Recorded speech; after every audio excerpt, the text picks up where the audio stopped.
इस वीडियो में हम दशमलव संख्याओं पर चर्चा करेंगे। यह वीडियो कक्षा 6 के गणित विषय पर आधारित है। पिछले वीडियोज में हमने भिन्नों के बारे में सीखा।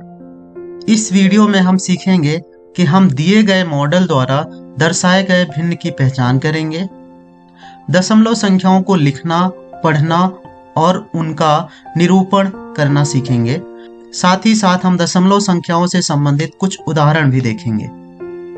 आइए शुरू करते हैं। तो सबसे पहले जानते हैं कि दशमलव होता क्या है।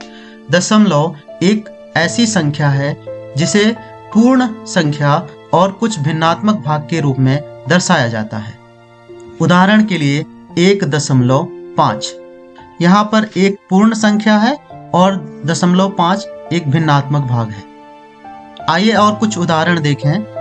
1.5 इसे शब्दों में हम कैसे लिखेंगे? 1 और 5 दशांश या 1.5 और इसका निरूपण हम कुछ इस प्रकार से करेंगे। एक पूर्ण और एक पूर्ण का 0.5 भाग। आइए अब एक और उदाहरण देखें।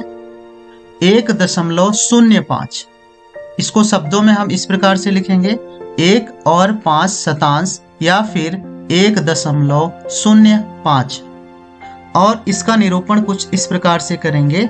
एक पूर्ण और एक पूर्ण का 100 भाग और 100वें भाग में से 5वां भाग 0.5 को दर्शाएगा। आइए अब एक और उदाहरण देखें।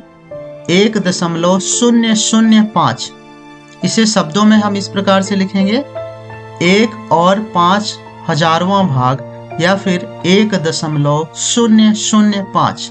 उसका निरूपण हम कुछ इस प्रकार से करेंगे। एक पूर्ण भाग और एक पूर्ण भाग के हम 1000 भाग करेंगे और उसमें 5 भाग ले लेंगे जो कि हजारवां भाग प्रदर्शित करेगा। आइए अब देखें दशमलव को लिखते कैसे हैं।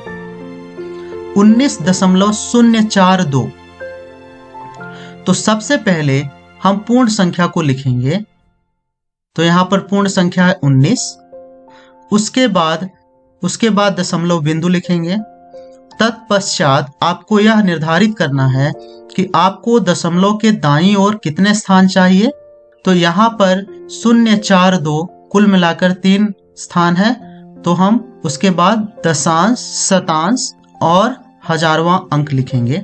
तो यहाँ पर हजारवां अंक है 2, शतांश है 4 और दशांश है 0। आइए अब एक और उदाहरण के माध्यम से देखें। 125.378 को किस प्रकार से लिखेंगे। तो यहाँ पर 125 एक पूर्ण संख्या है। उसके बाद हम दशमलव बिंदु लिखेंगे और एक पूर्ण का जो भाग है 378 उसे हम दशमलव के दाईं ओर लिखेंगे। और इसको यदि हम स्थानीय मान सारणी में लिखें तो कुछ इस प्रकार से लिखेंगे। तो सबसे पहले यहाँ पर इकाई का अंक 5 है, दहाई का अंक 2 है और सैकड़ा का अंक 1 है और हजार का स्थान खाली रहेगा क्योंकि हजार के स्थान पर कोई भी संख्या नहीं है। और एक पूर्ण का जो भाग होता है उसे हम दशांश, शतांश और हजारवां भाग के रूप में लिखते हैं। तो यहाँ पर दशांश है 3, शतांश है 7 और हजारवां भाग है 8। यदि आप यहाँ पर ध्यान से देखेंगे तो प्रत्येक बाईं ओर की संख्या अपने दाहिनी ओर की संख्या के साथ 10 से गुणा है। तो यहाँ जो हजारवां भाग पर 8 है, यदि उसमें हम 10 से गुणा करेंगे तो हमें शतांश प्राप्त होगा। शतांश के स्थान पर जो संख्या है उससे यदि हम 10 का गुणा करेंगे तो हमें दशांश प्राप्त होगा। दशांश के अंकों में यदि हम 10 का गुणा करेंगे तो हमें इकाई का अंक प्राप्त होगा। और इसी प्रकार से इकाई में यदि 10 का गुणा करेंगे तो दहाई, दहाई में 10 का गुणा करेंगे तो सैकड़ा और सैकड़े में यदि हम 10 का गुणा करेंगे तो हजार प्राप्त होगा। इसी प्रकार से प्रत्येक बाईं अंक की संख्या को यदि हम 10 से भाग करेंगे तो हमें दाहिनी ओर की संख्या प्राप्त होगी। तो यदि हम सैकड़े के स्थान में 10 का भाग करेंगे तो हमें दहाई का अंक प्राप्त होगा। इसी प्रकार से दहाई में यदि 10 का भाग करेंगे तो इकाई, इकाई में 10 का भाग करेंगे तो दशांश और दशांश में 10 का भाग करेंगे तो शतांश और शतांश में 10 का भाग करेंगे तो हमें हजारवां भाग प्राप्त होगा। आइए कुछ और उदाहरण देखें। 5.3 को अंकों में लिखिए। तो सबसे पहले हम 5 लिखेंगे उसके बाद दशमलव बिंदु लगाएंगे, उसके बाद दशांश के स्थान पर जो संख्या है, यहाँ पर दशांश के स्थान पर 3 है तो हम 3 लिखेंगे इस प्रकार से। आइए अब आप 8.09 को अंकों में लिखें।